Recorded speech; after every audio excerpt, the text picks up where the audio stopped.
ನಮಸ್ಕಾರ ಎಲ್ಲರಿಗೂ. ಹೆಂಗದ್ರಿ ಎಲ್ಲರೂ ಆರಾಮದಿರಿ ಅಂತ ಅಂದ್ಕೊಂಡಿದ್ದೀನಿ. ಬನ್ನಿರಿ ಮತ್ತೆ ಇವತ್ತಿನ ರೆಸಿಪಿ ಚಲೋ ಮಾಡೋಣ. ಇವತ್ತಿನ ರೆಸಿಪಿ ಏನಪ್ಪ ಅಂತಂದ್ರೆ ಸಿಂಪಲ್ ಆಗಿರುವಂಥ ಒಂದು ರೆಸಿಪಿನ ಹೇಳ್ಕೊಡ್ತೇನೆ ರೀ. ಇದನ್ನು ನೀವು ಬಿಸಿ ಬಿಸಿ ಅನ್ನಕ್ಕೆ ತುಪ್ಪ ಹಾಕ್ಕೊಂಡು ತಿನ್ನಕತ್ರ ಟೇಸ್ಟ್ ಭಾರಿ ಬರ್ತೈತಿ.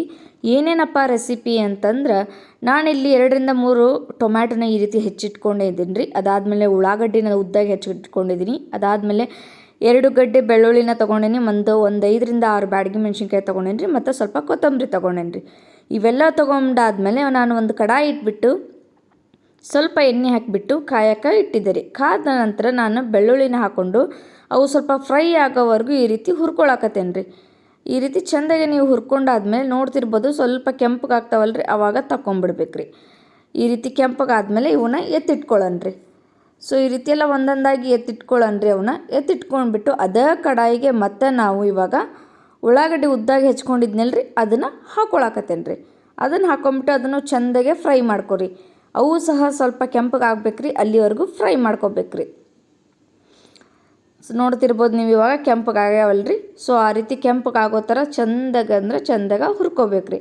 ಸೊ ಇವಾಗ ಇವು ಫ್ರೈ ಆಗ್ಯಾವ್ರಿ. ಇವನು ಸಹ ಅದೇ ಸೇಮ್ ಇದಕ್ಕೆ ಎತ್ತಿಟ್ಕೊಳ್ಳೋಣ ರೀ.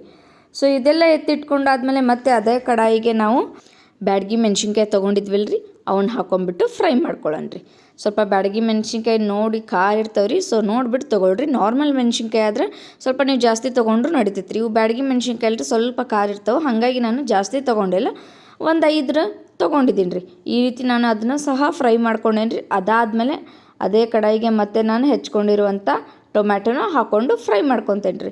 ಇದು ಟೊಮ್ಯಾಟೊ ಯಾವ ರೀತಿ ಫ್ರೈ ಮಾಡ್ಕೋಬೇಕು ಅಂದ್ರೆ ಮೇಲಿನ ಸಿಪ್ಪಿ ಬಿಡೋವರೆಗೂ ಫ್ರೈ ಮಾಡ್ಕೋಬೇಕು ರೀ. ಚೆಂದಾಗೆಲ್ಲ ಫ್ರೈ ಆಗ್ಬೇಕು ರೀ. ನೋಡ್ತಿರ್ಬೋದು ನೀವು ಇದನ್ನು ಸ್ವಲ್ಪ ಕೈ ಆಡಿಸ್ಕೊತಾನೆ ಇರ್ರಿ, ಯಾಕಂದ್ರೆ ಮತ್ತೆ ಹಂಗೆ ಬಿಟ್ರಿ ಅಂದ್ರೆ ಟೊಮ್ಯಾಟೊ ಹತ್ತುವಂಥ ಚಾನ್ಸಸ್ ಇರ್ತೈತೆ ರೀ.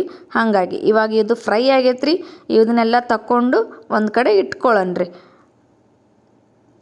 ಇವೆಲ್ಲ ಈ ರೀತಿ ಎಲ್ಲ ತಕ್ಕೊಂಡಾದ್ಮೇಲೆ ಅದನ್ನು ತಣ್ಣಗಾಗೋವರೆಗೂ ಬಿಡಬೇಕು ನೋಡಿರಿ. ಯಾಕಂದ್ರೆ ಸುಡುವಿದ್ದಾಗ ಮೇಲಿನ ಸಿಪ್ಪಿ ತೆಗಿಯೋದಕ್ಕಾಗೋದಿಲ್ಲಲ್ಲ ರೀ, ಹಾಗಾಗಿ ತಣ್ಣಗಾಗೋವರೆಗೂ ಬಿಡಬೇಕು. ಸೊ ಈ ರೀತಿ ಎಲ್ಲ ಇವಾಗ ಮೇಲಿನ ಸಿಪ್ಪಿನ ತಕ್ಕೋಬೇಕ್ರಿ. ಎಲ್ಲ ಟೊಮ್ಯಾಟೊನು ತಕ್ಕೊಂಡು ಒಂದು ಕಡೆ ಇಟ್ಕೊಳ್ಳೋಣ ರೀ. ಸೊ ಇವಾಗೆಲ್ಲದ್ದು ಸಿಪ್ಪಿ ತೆಗೆದು ಇಟ್ಕೊಂಡೇನಿ ರೀ. ಅದಕ್ಕೆ ನಾನಿವಾಗ ಎಲ್ಲ ಫ್ರೈ ಮಾಡಿದ್ನಲ್ಲ ರೀ, ಅವನ್ನೆಲ್ಲವನ್ನು ಹಾಕ್ಕೊಂಡು ಈ ರೀತಿ ಹಾಕ್ಕೊಂಡ್ಬಿಟ್ಟು ಮಿಕ್ಸ್ ಮಾಡ್ಬೇಕು ರೀ. ಸೊ ಈ ರೀತಿ ಎಲ್ಲ ಚೆಂದಾಗಿ ಅದನ್ನು ಮಿಕ್ಸ್ ಮಾಡ್ಕೋಬೇಕ್ರಿ. ಇದನ್ನು ನೀವೇನಾದರೂ ಬಿಸಿ ಬಿಸಿ ಅನ್ನದ ಜೊತೆ ತಿನ್ನಾಕತ್ರಿ ಅಂದ್ರೆ ಎಷ್ಟು ಟೇಸ್ಟ್ ಭಾರಿ ಬರ್ತೈತಿ ಅಂದ್ರೆ ಭಾರಿ ಬರ್ತೈತೆ ರೀ. ನೋಡಿರಿ ಇವಾಗ ಈ ರೀತಿ ಎಲ್ಲ ಮಿಕ್ಸ್ ಆಗೈತಲ್ಲ ರೀ. ಇದಕ್ಕೆ ಸ್ವಲ್ಪ ರುಚಿಗೆ ತಕ್ಕಷ್ಟು ಉಪ್ಪು ಹಾಕ್ಕೊಳ್ರಿ. ಅದಾದಮೇಲೆ ಹೆಚ್ಕೊಂಡಿರುವಂಥ ಕೊತ್ತಂಬರಿನ ಹಾಕ್ಕೊಂಬಿಟ್ಟು ಮತ್ತೆ ಒಂದು ಸಲ ಮಿಕ್ಸ್ ಮಾಡ್ಕೊರಿ. ಇದಕ್ಕೆ ಒಂಥರ ಟೊಮ್ಯಾಟೊ ಗೊಜ್ಜುನು ಅಂತಲೇ ಹೇಳ್ಬೋದು. ಇದನ್ನು ನೀವೇನಾದರೂ ಬಿಸಿ ಅನ್ನದ ಜೊತೆ ತುಪ್ಪ ಹಾಕ್ಕೊಂಡು ಮಕ್ಕಳಿಗೆ ಏನಾದರೂ ತಿನ್ಸಾಕತ್ರಿ ಅಂದ್ರೆ ತುಂಬಾ ಇಷ್ಟಪಟ್ಟು ತಿಂತಾರೆ ರೀ. ನೋಡಿದ್ರೆ ಗೊಜ್ಜು ನೋಡಿದ್ರೇ ಬಾಯಾಗ ನೀರು ಬರಾಕತೈತಿ, ಹಂಗೆ ಟೇಸ್ಟ್ ಆಗೈತೆ ರೀ. ಮಸ್ತ್ ಅಂದ್ರೆ ಮಸ್ತ್ ಟೇಸ್ಟ್ ಆಗೈತೆ ರೀ. ಸೊ ಇವಾಗ ಗೊಜ್ಜು ರೆಡಿ ಆತ್ರಿ. ಇದನ್ನು ನಾವು ಬಿಸಿ ಅನ್ನದ ಜೊತೆ ಹೆಂಗೆ ತಿನ್ಬೇಕು ಅನ್ನೋದನ್ನು ತೋರಿಸ್ಕೊಡ್ತೀನಿ ರೀ. ಬರ್ರಿ ಈ ರೀತಿ ಒಂದು ಪ್ಲೇಟಿಗೆ ಅನ್ನ ಹಾಕ್ಕೊಂಡ್ಬಿಟ್ಟು ಅದಾದಮೇಲೆ ಗೊಜ್ಜನ್ನ ಹಾಕ್ಕೊಳ್ರಿ. ಅದಕ್ಕಿಂತ ಮುಂಚೆ ಸ್ವಲ್ಪ ಅಂದರೆ ಸ್ವಲ್ಪನೇ ತುಪ್ಪ ಹಾಕ್ಕೊರಿ. ಈ ರೀತಿ ತುಪ್ಪ ಹಾಕ್ಕೊಂಡಾದ್ಮೇಲೆ ನಾವು ಮಾಡಿಟ್ಕೊಂಡಿದ್ವಲ್ಲ ರೀ, ಅದನ್ನು ಗೊಜ್ಜು ಹಾಕ್ಕೊಳ್ಳೋಣ ರೀ. ಈ ರೀತಿ ಗೊಜ್ಜು ಹಾಕ್ಕೊಂಬಿಟ್ಟು ಚೆಂದಾಗೆ ಮಿಕ್ಸ್ ಮಾಡ್ಬೇಕು ರೀ ಅದನ್ನು. ಸೊ ಈ ರೀತಿ ಎಲ್ಲ ಚೆಂದಾಗೆ ಮಿಕ್ಸ್ ಮಾಡ್ಕೊಂಡು ನೀವು ಒಂದೊಂದು ತುತ್ತು ತಿನ್ನಾಕತ್ರಿ ಅಂದ್ರೆ ಭಾರಿ ಟೇಸ್ಟ್ ಬರ್ತೈತೆ ರೀ.